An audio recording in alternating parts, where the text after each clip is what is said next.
Hello mga mamshi! So ito na naman ang inyong kumaren at Eko! Wala ang kapitbahay. Char!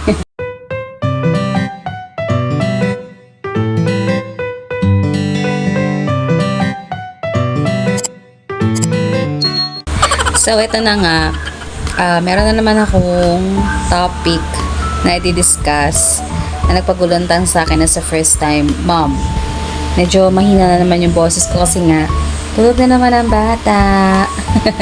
Pero ito na nga, itong topic na ito sobrang halaga kasi sobrang daming nagtatanong mga mommies, first time mom na nagpapanik. Na gusto ko lang din i-share kung ano yung ginawa ko at saka ano yung opinion ko ulit tungkol sa topic na to. Si Eko ay magto 2 months na sa January 29. Nung first month niya, newborn, siguro mga 2 weeks hanggang first month, nagkaroon siya ng baby acne. As in, sobrang lalang baby acne. Ito, papakita ko sa inyo. Ayan. Yung picture na yan, ganyan yung itsura niya na sobrang lala talaga. Nagsimula lang siya sa mga butlig-butlig, tapos kumalat na siya sa bunbunan, sa buhok, sa muka, sa leeg, pati braso, tsaka dibdib. Pero magtataka kayo, wala sa likod, wala sa baba ng katawan, so puro taas lang. Una, inisip namin kasi nga nag-a-adjust pa si baby dahil bagong panganak. Inisip din namin baka sa panahon kasi sobrang init. Nung kasi, 'di ba, December, mga around December, mainit siya. Tapos, nagpa-check na kami sa may pedia, ayun nga, ang sabi, baby acne. So, ang sabi ng pedia sa akin, huwag daw magpanik kung nagkaroon ng baby acne kasi nga, normal lang siya. So, normal lang ang baby acne. Hindi naman siya delikado. Unless, lalagnatin si baby, magsusugat na, tapos, mafe-feel niyong irritable na siya. Kasi pag irritable na siya, lalagnatin na siya nun eh. Kasi nga masakit, diba? Pero kung wala naman, katulad ng kay Eko, wala naman. Parang ano lang siya talaga, namumula lang, ganun. Pero syempre, nakakaawa naman tignan. Kaya gagawa ka pa rin ng paraan. So, ito nga yung mga sabon na ginamit ko simula nung pinanganak si Eko. Bago pa ako manganak, ang una ko talagang binili yung Lactocid Baby kasi marami ako nakitang review sa TikTok na maganda daw siya. So, yun yung tinry namin. Siyempre, first day na umuwi siya sa bahay, na pinaliguan ko siya, wala pa eh. Kaya lang, dun nagsimula yung mga butlig-butlig.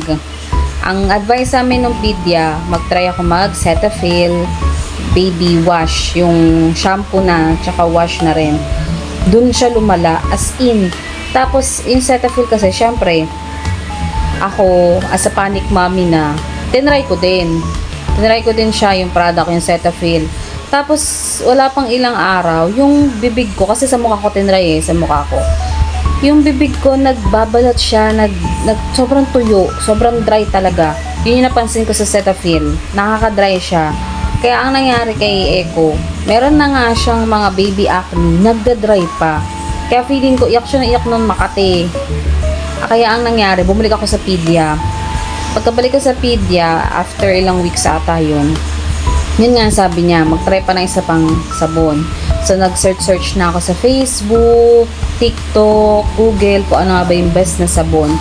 At ayun, nakita ko tong Aveeno body wash, baby wash. Ayan, hanggang ngayon yan yung sabon niya. Tapos, siguro kung mga ilang days lang, ang laki na ng pinagbago. Ano siya, ang lambot sa balat. Medyo pricey, oo, pero kasi worth it naman. Dito siya nahiyang sa Aveeno, ang bango. Tapos pala, sa Cetaphil, nag-aamoy tuta siya. Hindi ko alam kung bakit, siguro sa langib. Kasi naglalangib din yung mga acne niya, di ba? Ayun, may langib siya. Pero dito sa Aveeno, hindi. Nag-amoy baby na siya. Tapos, ang advice pa kasi sa akin, pwede daw gamitin yung breast milk na panligo. So, ayun, yun yung tandem niya. Aveeno plus breast milk. Ay, talaga. Tinan nyo nangyari, diba? Sobrang kinis na. Ako naman kasi, hindi ako nagtatry ng product na walang advice ng doktor. Kasi, ayoko din naman na itatry namin. Yung papalit-palit ba? Baka lalong lumala. Si Eko ay mag 2 months na at ganito na yung itsura niya, o diba ang laking improvement, sana magtuloy-tuloy. Basta kung meron kayong nafe-feel na hindi tama o may mga instinct kayo, tayo mga mommies, pa-check na agad, wala namang masama kung magpapacheck. Mas maganda na yung kaysa naman wala tayong gawin, diba? Yun lang, sana nakatulong yung shinare ko na experience. Yun lang, bye-bye.